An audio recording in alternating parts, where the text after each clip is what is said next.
রাজা কৃষ্ণচন্দ্র, আমি এসেছি রে। চোখ খুলে দেখ বাবা। কে কে কে আপনি? আমি স্বামী খটখটানন্দ। আমি জানতে পেরেছি তোর মনে সুখ নেই, তাই তো সেই সুদূর হিমালয় থেকে ছুটে এলাম। ও, আপনি কি করে জানলেন সাধু বাবা? ওরে পাগল ছেলের কথা শোনো। সন্তানের মনের কথা যদি জানতেই না পারি, তাহলে কিসের তপস্যা আর কিসের ধ্যান? কি জেনেছেন সাধু বাবা? 3 দিন ধরে মনে কোনো সুখ খুঁজে পাচ্ছি না, নানান রকম চিন্তায় জর্জরিত হয়ে রয়েছি। তার মধ্যে আজ 3 দিন হলো রানী বাপের বাড়ি গিয়ে রয়েছে। সুখ কি তোর একার? এই মায়ার সংসারে সুখ খুঁজে পাবি কি করে? তোর যে তপস্যার সময় হয়েছে বাবা। শোন, এই পাথরটা ধর। আমি যোগ বলে এই মন্ত্রপুত পাথর পেয়েছি। কাল পূর্ব দিকের নদীর পাড়ে এই মন্ত্রপুত পাথর স্থাপন করবি। আমি চাই তুই নিজে এই পাথরের আরাধনা করিস। তাই ওইখানে এক কুটির বানিয়ে তুই একা থাকবি। একা? আর রানী? সংসারে দুঃখ ছাড়ার কিছুই নেই। তোর আসলে সুখ লুকিয়ে আছে ওই মন্ত্রপুত পাথরে। এই পাথর তোর মনে সুখ ফিরিয়ে আনবে আর এই গোটা রাজ্যে শান্তি বজায় রাখবে। ঠিক আছে বাবা।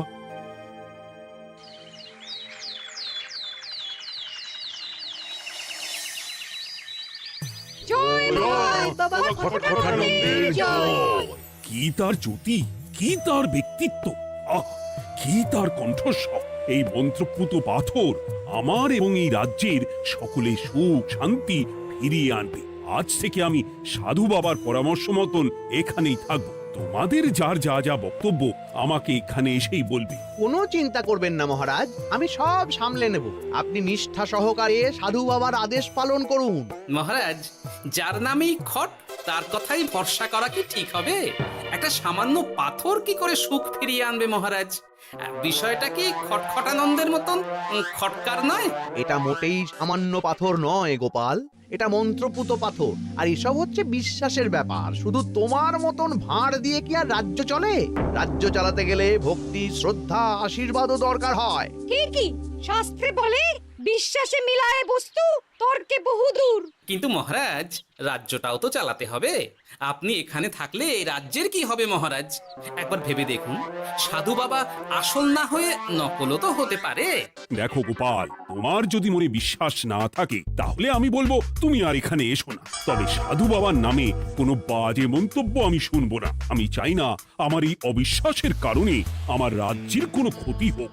আর আমি এই রাজ্যের মন্ত্রী, আমি থাকতে তোমাকে রাজ্য নিয়ে বেশি ভাবতে হবে না। তুমি এখন যাও তো গোপাল, যাও। মহারাজকে আর বিরক্ত করো না। পাল না থাকলে এ রাজ্যের কিছুই এসে যাবে না। আমরা থাকতে নাকি ভাঁড় চালাবে রাজ্য? আচ্ছা, ঠিক আছে, দেখা যাক। তাহলে আসি মহারাজ। হ্যাঁ হ্যাঁ, এসো এসো।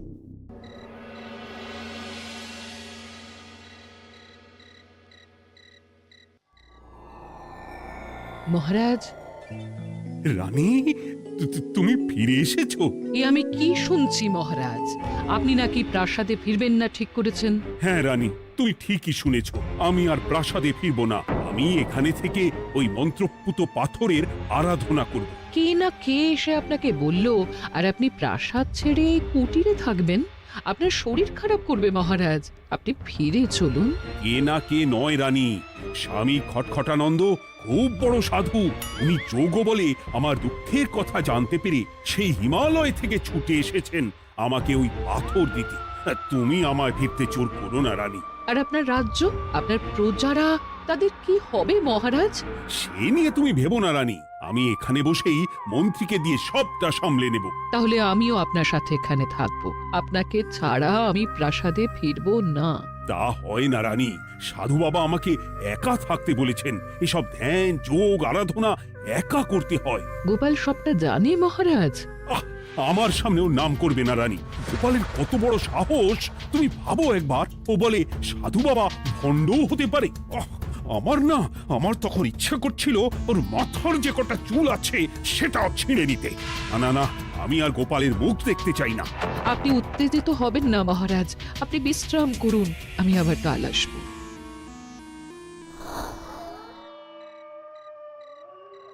রাতের হাটেও সবজির যা দাম বেড়েছে, এরপর শুধু এক বেলা খেয়ে থাকতে হবে।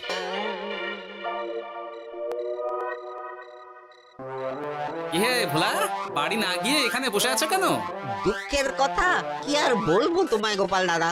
বলোই না, শুনে দেখি। সামনে বর্ষা আসছে, বাড়ির ছাদটাও মেরামত না করলেই নয়, কিন্তু আমার কাছে তো এখন এত টাকা নেই। তাই ওই গিন্নির সাথে পরামর্শ করে গেলাম মহারাজের কাছে সাহায্য চাইতে। থামলে কেন, পুরোটা বলো। কি আর বলবো গোপাল দাদা, মহারাজের উত্তর শুনে আমি তো অবাক।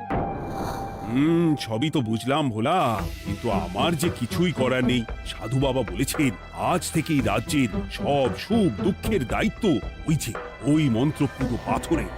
তুমি চিন্তা করো না, এক কাজ করো, তোমার সমস্যার কথা গিয়ে ওই মন্ত্রপুত পাথরের কাছে জানাও। আর তোমরাও আজ থেকে তোমাদের যা চাওয়া পাওয়া আছে সব গিয়ে ওই পাথরকে জানাবে। হ্যাঁ, যা করার পাথরই করবেন। একবার যদি ওই সাধুকে হাতের কাছে পাই না, তাহলে ওই পাথর দিয়েই বেটার মাথা ফাটাবো। কিছু বললে গোপাল দাদা? না, কিছু বলিনি। যাও, তুমি বাড়ি যাও, চিন্তা করো না, দেখি কি করা যায়।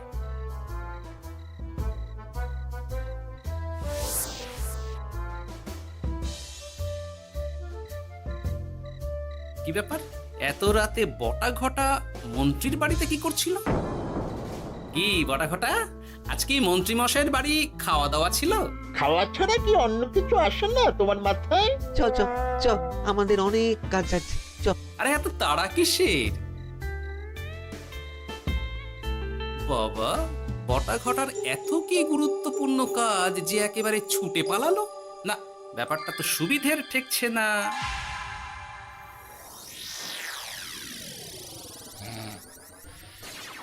রাজা কৃষ্ণচন্দ্র, ওঠো বাবা, আমি এসেছি। সাধু বাবা, আপনি এসেছেন? কেমন আছিস বাবা? ভালো আছি বাবা, তবে মনে এখনো পুরোপুরি সুখ খুঁজে পাইনি। সুখ কি তোর একার? কি করে সুখ পাবি বাবা? এখনো তো তুই তোর সব আসক্তি থেকে মুক্ত হতে পারিসনি। আর কি কি করতে হবে আমায় বলে দিন বাবা। একটা কাজ বলবো, করতে পারবি? বলুন বাবা, আপনি যা বলবেন আমি তাই করব। এই রাজপাট তুই ছেড়ে দে, এসব থেকে নিজেকে মুক্ত করে তুই তোর সাধনায় মন দে, দেখবি তার ফল তুই পাবি। কিন্তু তাহলে রাজ্যের কি হবে? কে দেখবে সাধু বাবা? কেন, তোর মন্ত্রী? ওর থেকে ভালো লোক তুই আর পাবি না। ওই হচ্ছে তোর আসল শুভাকাঙ্ক্ষী, আমি যোগ বলে জানতে পেরেছি। আচ্ছা, তাই হবে। আর ওই গোপালটাকে যদি পারেন একটু সাহায্য করবেন বাবা। ওই তুচ্ছ গোপালকে নিয়ে তুই চিন্তিত হোস না, ওরে বুড়ি মন্ত্রী মশাই ফাটাবে। তুই যা, ঘুমো।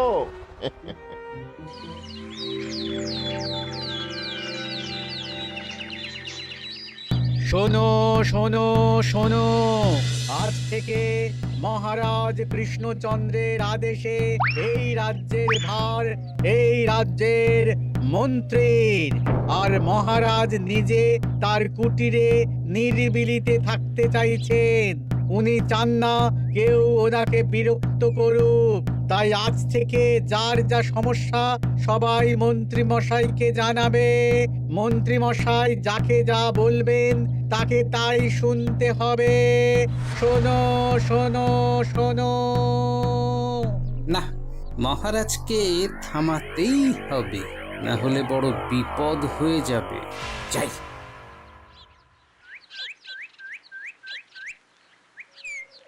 মহারাজ, এই ভুল আপনি করবেন না। মন্ত্রীর হাতে রাজ্যের ভার দিলে রাজ্যের সর্বনাশ হবে মহারাজ। দেখো গোপাল, আমি যেটা করেছি সেটা ঠিক বুঝেই করেছি। আমার সিদ্ধান্ত আর বদলাবে না। আর এই বিষয় নিয়ে আমি তোমার সাথে কথাই বলতে চাই না। মহারাজ, গ্রামবাসীরা আপনার এই সিদ্ধান্ত খুশি মনে মেনে নেয়নি।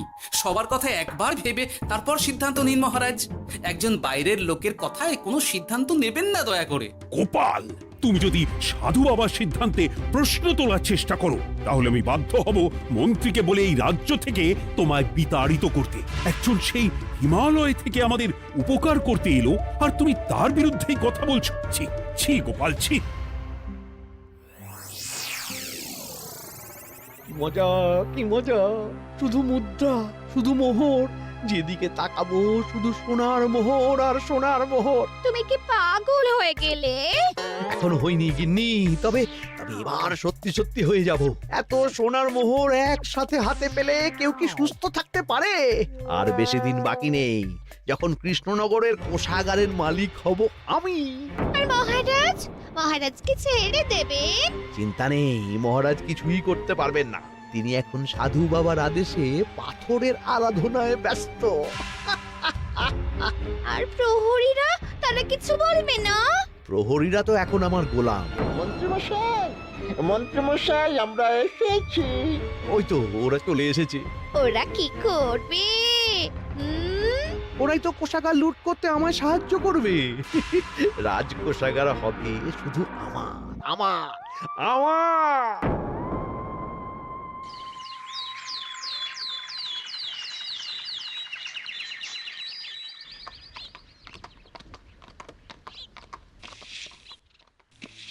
গোপাল, রানীমা, আপনি আমায় ডেকে পাঠালেই তো পারতেন। রাজ্যটার যে কি হবে গোপাল? মহারাজের উদাসীনতায় মন্ত্রী তো সব লুটে পুটে একাকার করে ছাড়বে। তুমি কিছু একটা করো গোপাল। সে তো আমিও বুঝতে পারছি রানীমা, কিন্তু হাজার চেষ্টা করে ও মহারাজকে বোঝাতে পারছি না। মহারাজ সাধু বাবার পাল্লায় পড়ে আর কিছুই বুঝতে চাইছেন না। এই রাজ্য আর মহারাজকে একমাত্র রক্ষা করতে পারবে তুমি গোপাল। কিছু একটা করো। কি হয়েছে, তোমরা হট্টগোল করছো কেন? তুমি আর একটা বিহিত করো গোপাল দাদা, আমরা তো আর থাকতে পারছি না। তুমি এর এক বিহিত করো গোপাল। আচ্ছা, কি হয়েছে বলবে তো? মন্ত্রী মশাই সবার কাছ থেকে অগ্রিম কর চেয়েছে। সে প্রহরী পাঠিয়ে সবার বাড়ি বাড়ি বলে এসেছে দুদিনের মধ্যে অগ্রিম কর না দিলে সবাইকে ধরে কারাগারে ভরে দেবে। এতে তো আমরা কোনো সাহায্য পাচ্ছি না। তার উপর আবার এই জুলুম কি করে মেনে নেব বলো তো গোপাল দাদা? আমাদের বাঁচাও গোপাল দাদা, আমাদের বাঁচাও, না হলে এই মন্ত্রীর জুলুমে আমরা সবাই মারা যাব। হ্যাঁ গোপাল, তুমি পারবে। কিছু একটা করো গোপাল, এই রাজ্যটাকে বাঁচাও। না, আর নয়, এবার এর একটা বিহিত করতেই হবে। শোনো, তোমরা সব নিজের নিজের বাড়ি যাও, আমি দেখছি কি করা যায়। মন্ত্রী দুদিনের মধ্যে কর চাইছে কেন?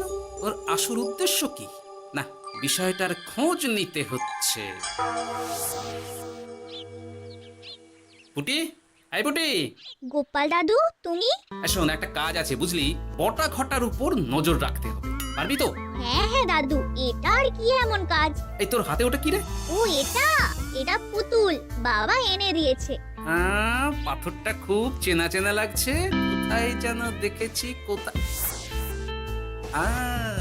রে, সাধু বাবার দেওয়া পাথর। আরে এটা একই পাথর মনে হচ্ছে। এই তোর বাবা এটা কোথায় পেয়েছে রে? তা তো জানি না, তবে শুনেছি পাশের গ্রামে। বাহ, পাথরগুলো দেখতে তো খুব সুন্দর। এই সব পাথর তোমার? আজ্ঞে হ্যাঁ, আমি এই পাথরের মূর্তি বানাই। এই পাথর কি তুমি বিক্রি করো? না না, শুধু পাথর তো বিক্রি করি না। এটা কি? ও, ওটা আমি আমার সব পাথরের একটা চিহ্ন দিয়ে রাখি। এতে বোঝা যায় যে এই পাথরের মূর্তি আমার তৈরি। বাহ, চমৎকার কাজ করেছো। তোমাকে যে কি বলে ধন্যবাদ দেব তুমি জানো না। কৃষ্ণনগরের কত বড় উপকার তুমি করলে। গোপাল দাদু, ও গোপাল দাদু, গোপাল দাদু, গোপাল দাদু। কি ব্যাপার, এত সকাল সকাল? ভালো খবর এনেছিস মনে হচ্ছে। শুধু ভালো নয় দাদু, একেবারে গরম খবর। দাদু, রহস্য আমরা ফাঁস করে ফেলেছি দাদু। বলিস কি রে? শুনি শুনি। কাল রাতে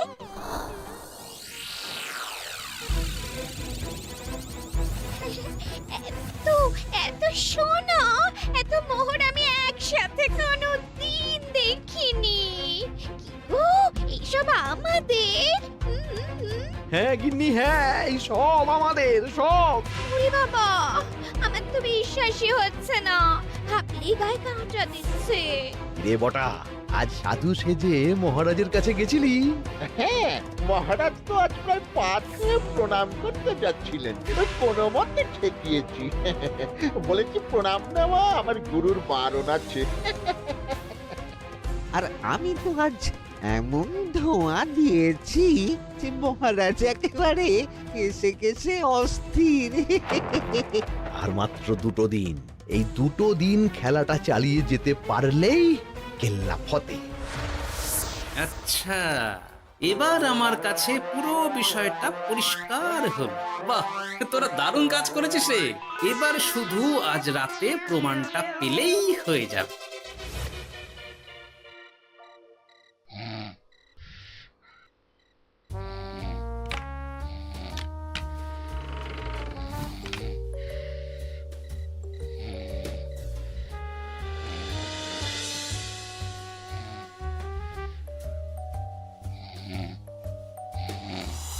এই তো একে একে 2 মিলে যাচ্ছে। বাবা বাবা বাবা, এবার খেলা জমবে।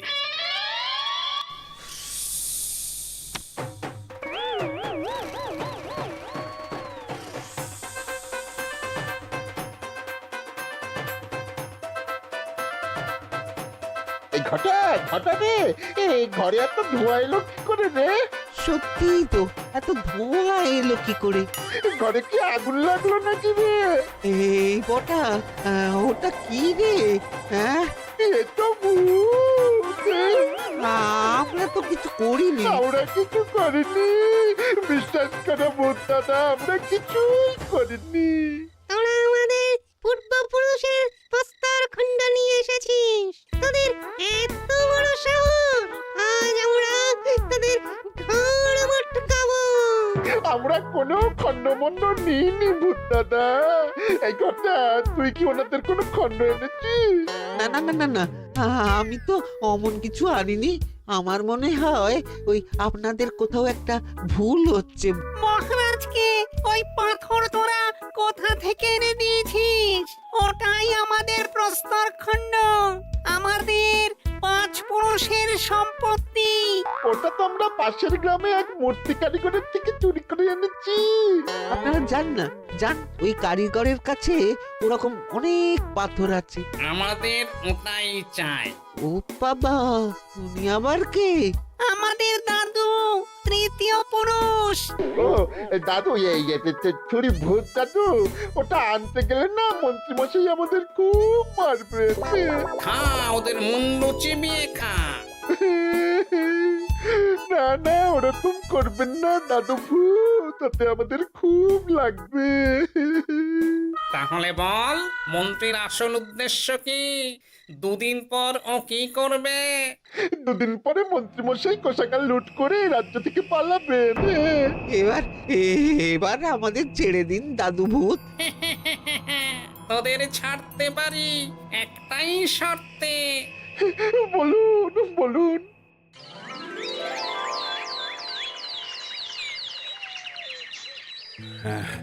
রাজ্যের পরিস্থিতি কি? প্রজারা সবাই ভালো আছে তো? হ্যাঁ মহারাজ, সেসব নিয়ে আপনি একদম চিন্তা করবেন না। বাবা, আপনি এসেছেন? আরে কৃষ্ণচন্দ্র, একটা কথা তোকে না বলে আর থাকতে পারলাম না। এটা আবার কে রে? বলুন বাবা। এই মন্ত্রীকে এই রাজ্যের দায়িত্ব দিতে বলে আমি বড় ভুল করেছিলাম। আসলে এই মন্ত্রী হচ্ছে চোর, ও তোর কোষাগার ভাঙা করে পালাবার মতলব করেছে। কি বলছেন বাবা? মন্ত্রী, উনি যা বলছেন সব সত্যি? না না মহারাজ, এই বটা কি হচ্ছে কি? বটা? তুমি সাধু বাবাকে বটা বলে ডাকছো কেন? আমি বলি কি বাবা, এই মন্ত্রীকে তুই শুলে দে। বটা, তুই থামবি? আমার খেয়ে আমায় ছুরি মারা? ওর কথা আপনি বিশ্বাস করবেন না মহারাজ, ও সাধু নয়, ও ভণ্ড। মানেটা কি? মন্ত্রীমশাই ঠিকই বলছেন মহারাজ, ও সাধু নয়, ও কৃষ্ণনগরের বটা। এসব আপনার আদরের মন্ত্রীর কাজ মহারাজ। মন্ত্রী আপনার রাজ্য লুট করার মতলব করেছে, তাই বটাকে সাধু সাজিয়ে আপনার মন জয় করে প্রথমে আপনাকে প্রাসাদ থেকে তাড়িয়েছে, তারপর রাজ্যপাট নিজের হাতে নিয়ে কোষাগার হাতিয়েছে। আর এই পাথর কিসের গোপাল? পাথর? পাথর এই কারিগরের মহারাজ। উনি পাশের গ্রামে এই পাথর দিয়ে মূর্তি গড়েন। মন্ত্রী বটাকে দিয়ে এই পাথর চুরি করিয়েছে।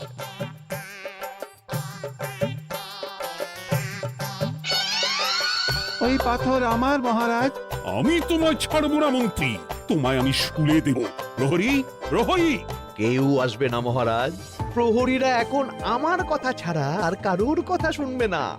আমি এখন আপনাদের সামনে দিয়ে আপনার কোষাগার নিয়ে চলে যাব, আর আপনারা শুধু দাঁড়িয়ে দাঁড়িয়ে দেখবেন। রে ন্যাপলা পুঁটি গুলটে, মন্ত্রীকে বেঁধে ফেল। এত সোজা নয় গোপাল, দেখবে? প্রহরী, প্রহরী! চেঁচান চেঁচান, আরো জোরে চেঁচান, কিন্তু ফল হবে না। আপনার প্রহরীরা সব গ্রামবাসীর হাতে বন্দী। আমায় ছেড়ে দিন মহারাজ, আমার ভুল হয়ে গেছে। এমন ভুল আমি আর করবো না মহারাজ, আমায় ছেড়ে দিন। ছেড়ে দেব? তোমার ব্যবস্থা আমি করছি। কিন্তু গোপাল, আমার মনের সুখের কি হবে? আমি কি আর সুখী হতে পারবো না? কেন পারবেন না মহারাজ? রাজার আসল সুখ তো তার প্রজার সুখে। একদম ঠিক কথা বলেছে গোপাল। প্রজার সুখেই রাজার সুখ। ঠিক গোপাল, ঠিক। তুমি না থাকলে যে আমার কি হতো? জয় গোপালের।